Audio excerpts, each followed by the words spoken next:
Hola, muy buenas tardes, bienvenidos al programa Mejor Salud en la 95.9 Radio Universidad de Tarapacá. Un programa del Colegio Médico Arica donde cada miércoles a las 16:30 horas hablamos sobre un tema de salud con distintos médicos profesionales en su área. Hoy nos acompaña la doctora Akemi Rodríguez Beltrán. Ella es médica de salud mental y perspectiva de género. Hoy día vamos a hablar sobre un tema que muchas veces se calla, pero que afecta a la salud física y emocional de miles de personas. Las señales de alerta, el estrés, la ansiedad y qué hacer frente a estos síntomas. Doctora, muchas gracias por estar con nosotros en este espacio, con este tema tan atingente en estos tiempos tan individualistas, convulsionados, que de repente estos síntomas generan preocupación y no sabemos cómo enfrentarlos, ¿cierto? Sí. Muy buenas tardes, muchas gracias por la invitación. Y efectivamente, estamos en una sociedad actual con mucha individualización, mucho idea del productivismo, ¿cierto? Donde se pierde un poquito la parte más de la identidad personal y sobre todo la colectividad, la búsqueda de cuidarnos. Y el COVID nos dejó como una herencia. Hay muchas personas que quedaron con insomnio, irritabilidad, ansiedad. ¿Cómo esto deja de ser un problema al dormir, un simple problema al dormir, y se convierte en un problema que se requiere consultar? En el sentido de cuándo pasamos de un estrés normal a un estrés patológico que requiere una atención. Claro, efectivamente el COVID generó bastante estrago, no solamente a nivel de salud física, ¿cierto? Sino que a pesar de que ha pasado ya tiempo, aún queda ansiedad, temor, aún quedan secuelas, aún hay gente que al día de hoy sigue con insomnio o que no quiere, o temor a salir o a las multitudes. Ahí al respecto creo que es importante partir diferenciando lo que es el estrés y lo que es el distrés, porque creo que está un poquito satanizado, la palabra estrés está muy manoseada. ¿Ya? El estrés como tal es un mecanismo de defensa en realidad del cuerpo, un mecanismo adaptativo que nos permite sobrevivir y que nos permite ir respondiendo a las necesidades del día a día. ¿Ya? Podríamos decir que el estrés es un mecanismo adaptativo, fisiológico, que por ejemplo en el día a día, si en este momento empezara a temblar o se nos cortara la luz, nos pondríamos en alerta y podríamos responder diciendo, ok, ¿qué hacemos? ¿Nos quedamos acá o salimos? O sea, nos permite reaccionar. Tal cual, nos permite reaccionar. ¿Ya? ¿Cuándo esto se genera un problema? Cuando ya sin una señal clara, por ejemplo, sin que haya un factor externo como lo que fue un temblor, ¿cierto? No, sentimos la misma respuesta física. Es decir, estamos tranquilitas conversando y en este momento yo siento miedo y no hay ninguna causa aparente. Ya ahí podríamos hablar de distrés, que tampoco es que venga de la nada. Eso se llamaría distrés. Distrés, claro, que es una forma como un poquito más técnica de diferenciar el estrés como fisiológico o normal y el distrés que quizás ya roza más lo patológico. ¿Ya? Ahora, este distrés básicamente habla de que debido a circunstancias o mucha sobredemanda, este estrés ya pasa a generar estragos en nuestro cuerpo físico. Es decir, se activaron tantas las alarmas que ya mi alarma queda como permanente. ¿Y cómo diferenciamos entonces esa ansiedad normal por el trabajo, por los estudios, por un trastorno de ansiedad propiamente tal? ¿Qué señales tengo que estar en alarma? O sea, que me indican que algo que ya no podemos manejar solos. Claro, una de las cosas importantes es la temporalidad. ¿Ya? Un estrés quizá más normal tiene que ver con una causa en específica. Por ejemplo, tengo un examen mañana, tengo una entrevista laboral, ¿ya? Y que está bien encuadrada, bien encasillada, es decir, 1, 2, 3 días, termino la prueba, y eso nivel baja. Sin embargo, cuando eso ya se alarga en el tiempo, específicamente más de 2 semanas, vamos a ponerle ya un corte específico, ya empieza a ser algo crónico. Ya cuando debo preguntar es cuando pasa las 4 semanas, es decir, un mes. Además, ¿qué tanto afecta mi funcionalidad? Si, por ejemplo, es un estrés que simplemente me lleva a estar más atenta, más preocupada, prepararme, por ejemplo, para esta entrevista, es un estrés que me está movilizando y que me está activando. Por el contrario, si es un estrés que estoy notando que me está dificultando el día a día, que me está impidiendo dormir correctamente, comer adecuadamente y me interrumpe otras actividades del día a día, ya podríamos hablar de un distrés, ¿ya? Y ahora, para hablar de un trastorno como tal, que fue la pregunta, ya tendrían que ser un poquito más de criterios específicos, donde uno, temporalidad. O sea, ya estamos hablando sobre 4 semanas, ya donde ya deja de ser agudo y empieza a pasar lo crónico, y además una sensación de desagrado asociado. A nivel general, para que ayude como a orientar, el estrés fisiológico o normal me moviliza, me activa, me hace prepararme mejor. Mientras que el distrés o un trastorno ya de ansiedad me paraliza, me dificulta, interfiere con mi día a día. ¿Y ese distrés que habla usted ya genera otros problemas?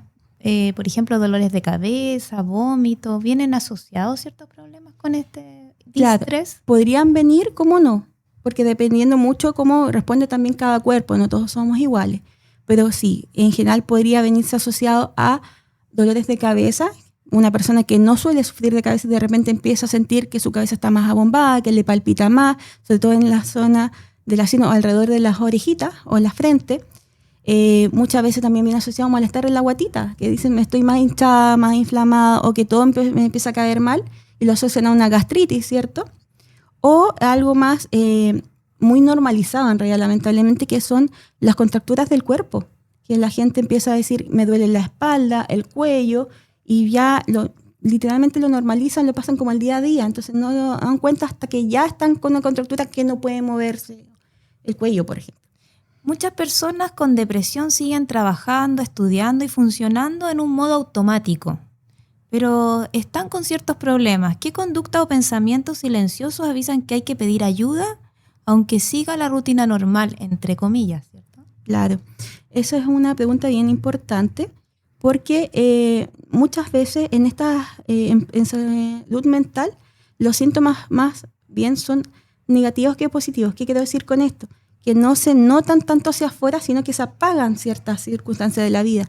Por ejemplo, en este caso hay algo que se llama anedonia, que es lo que referido a la pérdida de disfrutar cosas, pérdida del placer. Es decir, alguien que antiguamente llegaba a la casa, se ponía a ver Netflix o película o quería salir, ahora dice ya no quiero hacer nada, pierdo las ganas. Antes que decía, bueno, tengo fin de semana, voy a aprovechar a salir conmigo, y ahora empieza a retraerse. Esa pérdida de, como digo, no es un síntoma que se note tanto afuera, sino que es más adentro, algo que se apaga, también es algo que deberíamos ponerle atención. Lo mismo, hablando de mucho del ciclo vital, cómo se altera mi sueño, mi alimentación y otros sistemas, por ejemplo, cómo está mi digestión, si mi digestión empieza a tener problemas, si empiezo a sentir más dolores o síntomas no asociados a, me empiezo a resfriar más también a veces. No necesariamente tienen que ser necesariamente en la esfera de salud mental, sino que físicos que pueden camuflarse. Alergias también han aparecido, personas que no habían sido nunca alérgicas de repente empiezan con estornudos, con rinitis frecuente, malestar en los ojitos. O sea, es importante estar alerta a todos los síntomas o señales que tu cuerpo te pueda dar, en el fondo. Si nunca me duele la cabeza y me empieza a doler la cabeza o siento que no hago pausas, no me distraigo, ya tengo que empezar no sé si a preocuparme tanto, sino que a tomar acción, a cómo mejorar. A ponerle atención. Claro, a poner atención. Sí, hay como para destacar, es más que nada, el mensaje es más que un síntoma específico, porque en realidad esto puede abarcar todo en realidad en el cuerpo, es fijarse cómo era mi rutina antes y qué tanto cambio siento yo, qué tanto se percibe como un malestar o qué tanto dejo de disfrutar mi día a día o mi vida. Bueno, hablamos ya del estrés crónico, cómo puede afectar terminando en el sentido de enfermar al cuerpo, pero ¿qué técnicas podemos hacer? Técnicas simples en el fondo para bajar este cortisol, que es la hormona del estrés que te pone en alerta, ¿cierto? ¿Qué técnicas podemos utilizar?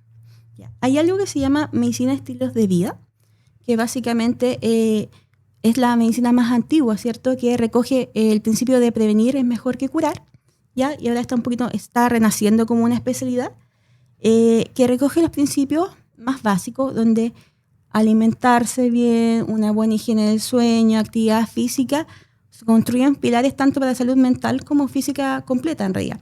Entonces, hay algunos ejercicios muy simples. Una es quizá el sol, que está bastante mirado en menos. La vitamina D del sol. Claro, es que el sol no solamente aporta vitamina D, o sea, el sol tiene bastantes cualidades. Entre ellas es que activa precisamente el sistema límbico que tiene que ver con mi sensación de bienestar.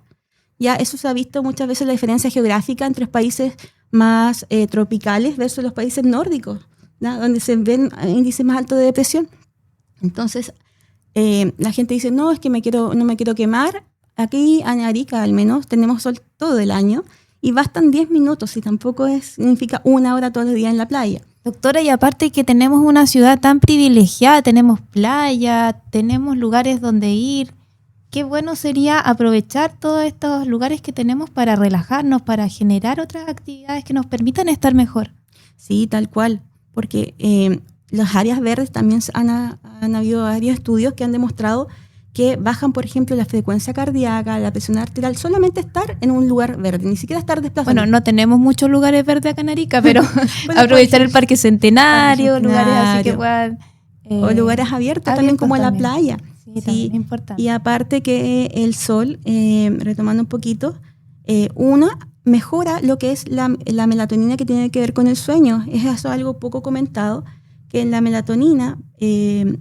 para poder dormir adecuadamente de forma natural, se requiere sol, pero diario. No me sirve tomar una vez a la semana. Y lo otro importante es que es horario, es decir, la melatonina se fabrica aproximadamente 12 horas después de la primera exposición solar. ¿Por qué es tan importante? Porque si yo trabajo en una oficina y recién a las 2 de la tarde de repente salgo a comprar mi almuerzo, por eso muchas veces las personas a las 2 de la mañana recién están conciliando el sueño. Y son cambios que de repente sirven. Si entro a las 8 de la mañana, llegar 5 minutos antes, me quedo un ratito afuera, tomar el sol, que ojo, no tiene que ser este sol que me quema, sino la luz solar que activa mi cerebro, empiezo mi día más conectada y en la noche logro conciliar el sueño mucho más temprano y de forma más fácil. ¿Las técnicas de respiración también nos ayudan a hacer una pausa, a generar esta tranquilidad de repente que el día a día es muy rápido, quizás pausa, respirar? Sí, las pausas activas y lo que se llama mindfulness o conciencia plena ya están también con bastante evidencia científica de que tienen un impacto muy positivo en el cuerpo. La gente piensa que esto es meditación como tal o que es muy avanzada y basta a veces con tomarse 1 minuto de respiración consciente, de quizá, ¿qué significa respiración consciente? Básicamente es mirar mi respiración, darme cuenta cómo estoy sentada, cómo está mi postura, y quizás hacer una respiración un poquito más pausada y profunda.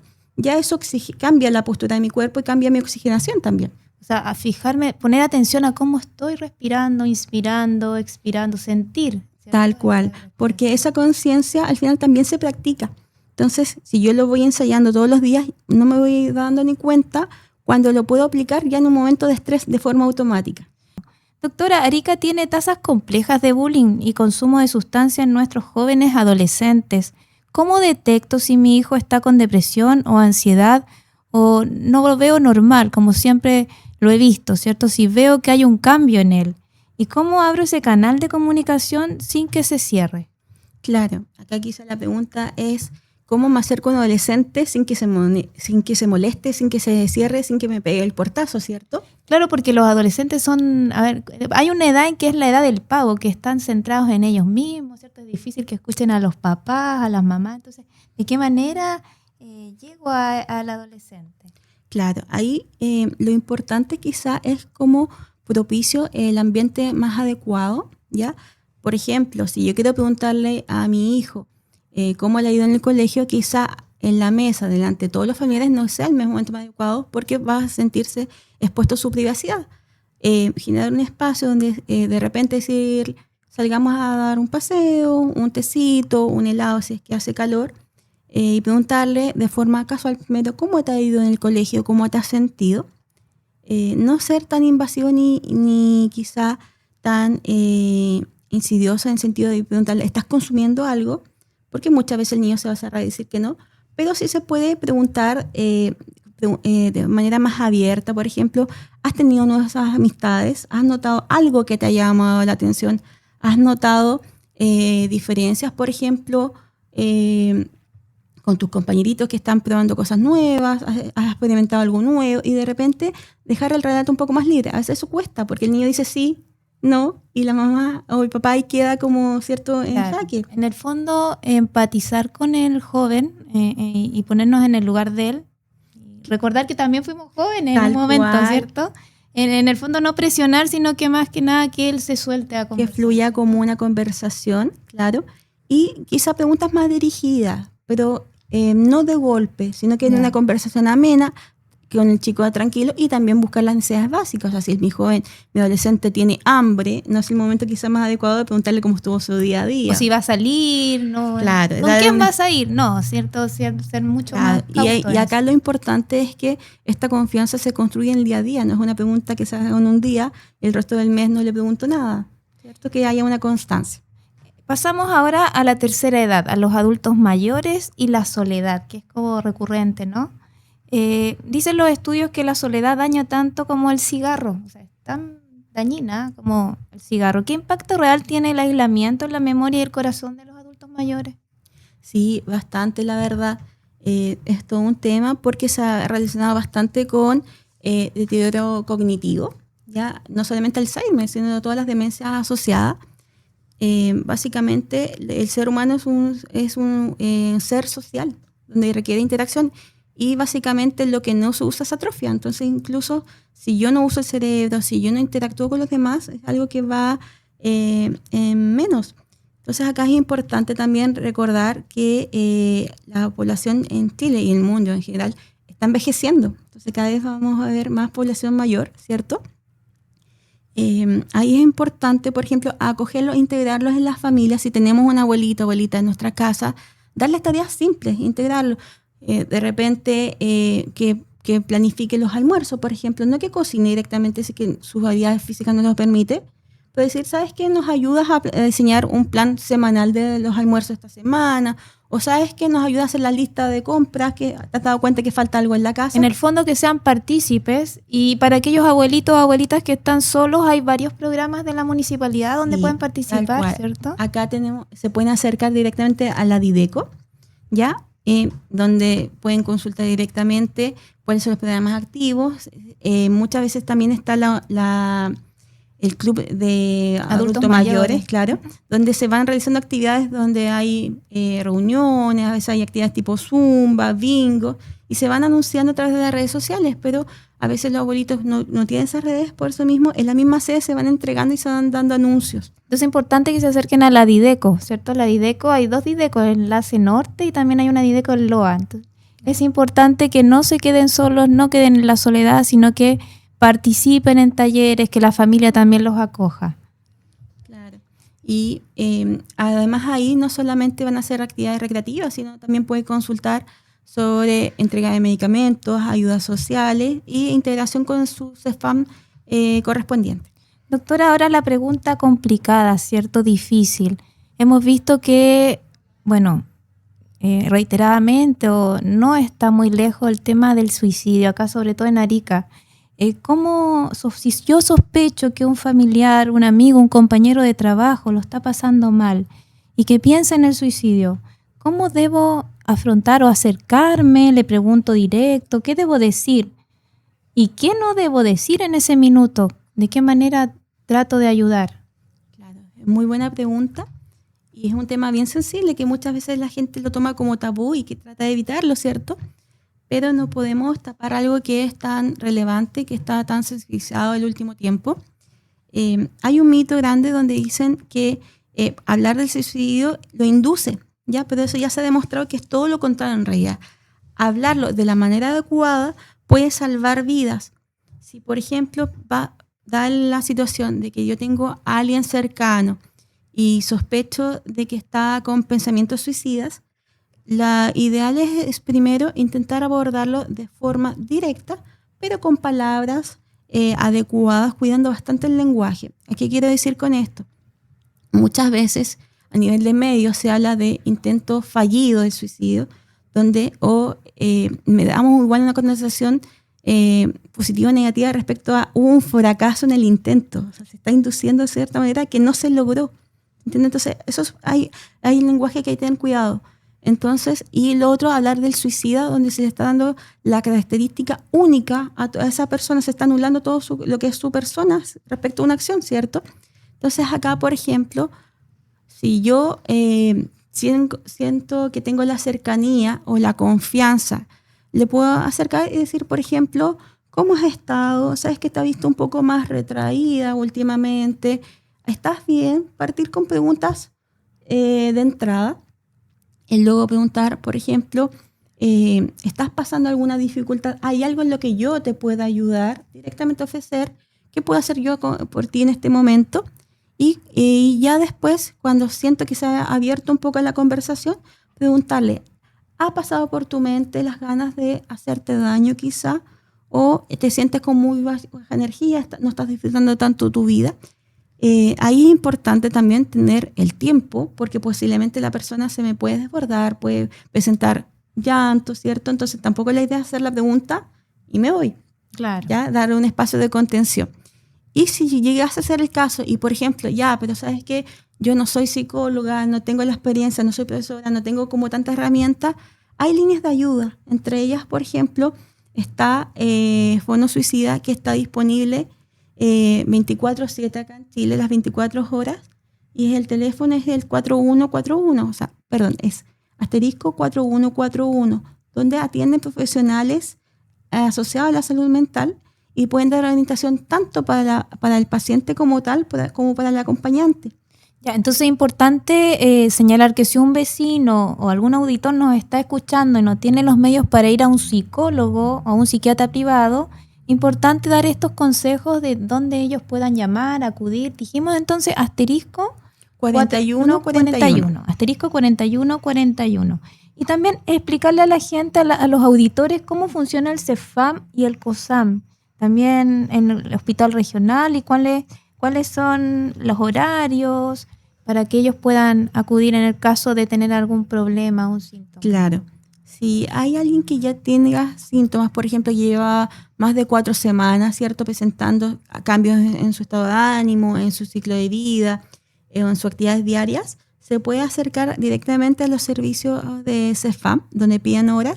En general se van a pedir primero con salud, con médico general, y quien le va a hacer una breve evaluación y lo va a derivar según corresponda. Puede ser a psicólogo o a médico de salud mental.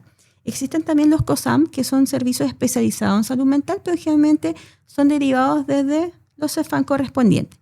Ya, ahora, si es una urgencia y no podemos estar esperándola ahorita, se pueden dirigir directamente a los servicios de urgencia del hospital regional, ¿ya?, donde van a ser atendidos, y existe también atención de psiquiatría, tanto en urgencia, donde si amerita el caso, por ejemplo, donde hubo un intento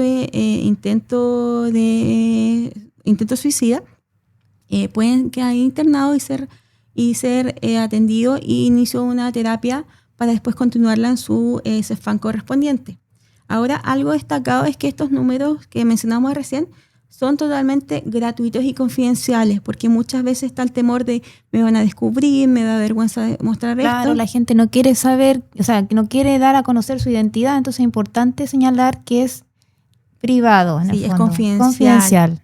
Salvo que uno merite o explícitamente diga, necesito ayuda, que me contacte. Ahí recién piden los datos, pero si no, es un apoyo más que nada, contención y primero auxilio psicológico a través de la llamada. Doctora Kemi, estamos llegando al final de nuestro programa. Agradecemos profundamente que haya venido. Un tema muy interesante, un tema que muchos auditores generalmente no se habla. Usted decía que es un tema tabú, entonces es muy importante que podamos informar a la comunidad, y esperamos en otra oportunidad con otro tema tan interesante. ¿Le parece? La dejamos cordialmente invitada. Sí, agradezco mucho la invitación. Para cerrar, que la salud mental es algo muchas veces invisible, porque claro, cuando yo tengo una fractura o una neumonía, vamos al médico. En cambio, como el cerebro no se ve externamente, se invisibiliza. Pero es importante que existen mecanismos que no tienen por qué estar solos, ya que además de lo mencionado, si es que por X motivo no se acuerdan, está siempre lo que es el teléfono de salud responde, donde además dan orientación de que se van a ir si se me olvidó todo esto que mencionamos, nos pueden dar la ruta, que es el 600-360-7777. Perdón, 7777 ahí sí. Entonces, el 600... 360 ¿ya? 7777. Ya, ese es el teléfono de Salud Responde. Tal cual. Y asterisco 4141 para aquellas consultas más de urgencia. Claro. Muchas gracias. Nosotros nos encontramos el próximo miércoles a las 4:30 acá en tu programa Mejor Salud en Radio Universidad de Tarapacá. Que estés muy bien.